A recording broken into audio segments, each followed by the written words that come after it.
Le docteur Aristide Mono, invité de Duval Fangwa sur Equinox ce 20 août 2023, s'est mis davantage d'accord avec le professeur Bayebek sur les activités que devrait mener l'opposition camerounaise à l'aube des échéances électorales en vue, notamment en 2025, la présidentielle et les élections locaux que le président Maurice Kamto a d'ailleurs appelé de tous ses voeux que les locaux puissent venir avant les présidentielles et qu'on cesse d'abuser de la simplicité des Camerounais.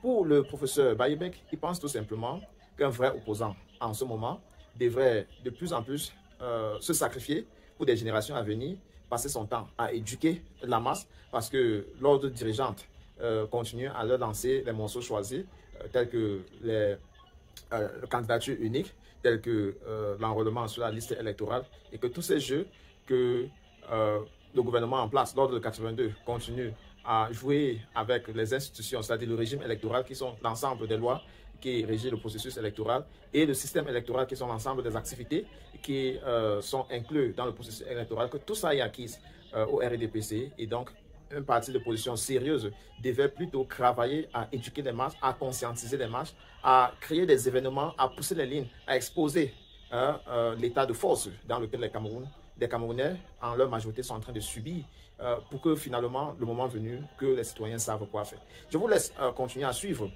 cette sortie d'Aristide Mono et du professeur Bayebek. Et retrouvons-nous derrière pour l'analyse.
Chercher la parole dans son logement.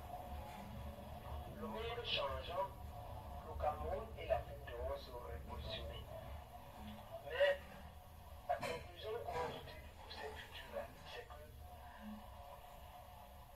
gouverner au sommet de l'État ne va pas être une partie du plaisir.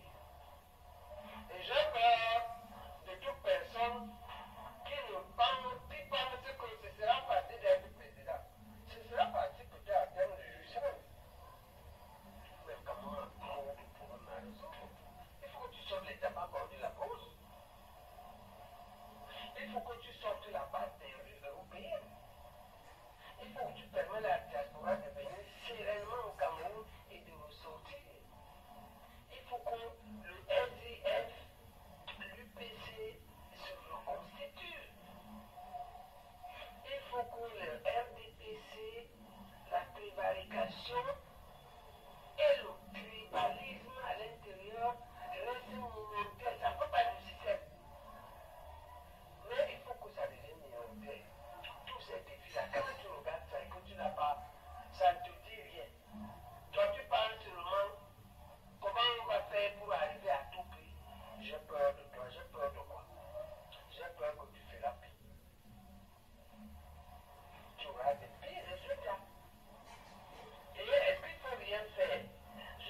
continuer à se former. Il faut se former de façon permanente. C'est une précaution pour tous les militants nationalistes doivent en permanence se former pour mieux lutter.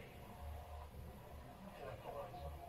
Et il faut donc s'apprêter à prendre progressivement le poids, au moins au niveau local, les mairies, au niveau supralocal, les régions, au niveau des assemblées, et progressivement se préparer à arriver au sommet, c'est le minimum, en sachant que le vrai enjeu du sommet pour être franc, il est comme doit encore trop au président actuel. Les magistrats, c'est lui qui les, c'est pas lui qui dit qu'il les a créés. Je crois pas qu'il a créé les magistrats. Ils ont passé les concours. Mais des années. Ce système, les fonctionnaires, ils doivent tout. Je pense que pas de pouvoir va être dur. Mais le vrai enjeu, va trouver des petits affaires. J'espère qu'avec ces deux analyses, vous commencez à comprendre pourquoi le MLC a boycotté les élections locaux en 2020. Parce qu'il y a certains que, parce que les places sont compliquées dans le RDPC et qu'ils ont un peu de moyens, ils pensent qu'ils vont venir s'installer à la tête des listes des suffrages universels dans le MLC, parce que le MLC est populaire, pour se faire élire et continuer avec les mêmes comportements du RDPC. Et c'est ça que Maurice Kamto veut éviter au Cameroun. Et ça va prendre le temps que ça va prendre, jusqu'à même les enfants qu'on accouche aujourd'hui vont comprendre ce message-là. Et en ce temps-là, on serait donc prêt pour prendre notre changement. Parce qu'un homme qui pense que l'argent c'est tout, eh bien, le RDPC lui est déjà dans sa poche. Parce qu'il va se servir de cet argent-là pour te rendre esclave. Et une fois que tu t'aurais habitué à cette vie qui ne t'appartient pas malheureusement, elle va retirer ce luxe-là et t'exposer parce qu'une fois, tu l'avais insulté. Et de toute ta vie, tu vas faire des ouvrages pour lui magnifier, pour sonner une sonnette dans l'âme à tous les membres de ta famille, à tous ceux que tu aimes, de ne jamais insulter le RDPC. Parce que, voilà, elle t'aurait servi une leçon de vie. C'est une machine qui est patiente, elle ne court pas. Et l'opposition qui est sage, l'opposition intègre face à cette machine-là ne devrait pas également courir. Devrait prendre tout simplement le temps pour découdre cette mentalité dépendante qu'on a mis et paresseuse qu'on a instaurée sur la jeunesse camerounaise, qui malheureusement vieillit avec ce comportement et finalement devient un poids pour la société. Donc voilà qui met un terme à ce numéro. Restez scotchés à nos programmes qui se poursuivent. Nous y reviendrons très prochainement. D'ici à là, prenez soin de vous, quoi qu'il arrive. Gardez le sourire et bien le bonjour. Félicitations, si tu es encore là, tu fais partie des 0,1% des gens qui finissent tout ce qu'ils ont commencé. N'oublie surtout pas de revisiter la chaîne pour fouiller d'autres contenus qui t'auront échappé lorsque tu n'étais pas encore abonné ici. Et n'hésite pas de recommander cette chaîne à autres personnes qui font des recherches sur le Cameroun ou alors qui aimeraient être au parfum de l'actualité de la politique camerounaise. N'oublie surtout pas de liker, c'est gratuit. Commenter également est gratuit. Et c'est l'une des choses que tu peux certainement faire pour apprécier nos contenus. Retrouvons-nous très prochainement. Reste scotché sur notre chaîne. À très bientôt.